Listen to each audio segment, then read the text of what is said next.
জয় শেখ হাসিনা। না না না।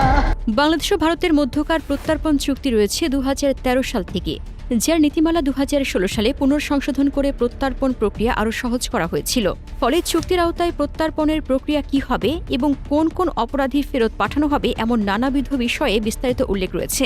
মূলত ভারত ও বাংলাদেশ অপরাধীদের ধরপাকড় এবং সন্ত্রাস দমনে একে অপরকে সাহায্য করার জন্যই 2013 সালে এই চুক্তি সই করেছিল।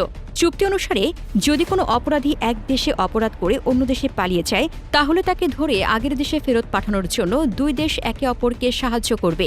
চুক্তি মোতাবেক কাউকে ফেরত আনার ক্ষেত্রে অপরাধীর শাস্তি হবে কমপক্ষে 1 বছর। এমনকি অপরাধ করার চেষ্টা বা সাহায্য করার অভিযোগ থাকলেও তাকে ফেরত পাঠানো যাবে। তবে এটাও দৃশ্যমান যে প্রত্যর্পণ চুক্তিতে এমন কিছু বিধান বা শর্ত আছে যা ব্যবহার করে প্রত্যর্পণের অনুরোধ প্রত্যাখ্যানেরও সুযোগ রয়েছে উভয় দেশের। ফলে ভারতের রাজনৈতিক আশ্রয়ে আশ্রিত ক্ষমতাচ্যুত শেখ হাসিনার ব্যাপারে প্রত্যর্পণ খুব একটা সহজ হবে না বলেই মনে করেন আন্তর্জাতিক অপরাধ বিশেষজ্ঞদের অনেকে।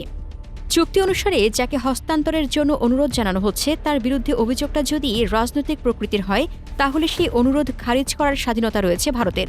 ফলে শেখ হাসিনাকে ফেরতের ব্যাপারে কেবলমাত্র আইনি প্রক্রিয়ায় নয়, হাঁটতে হতে পারে শক্তিশালী কূটনৈতিক পদক্ষেপের মধ্য দিয়েও।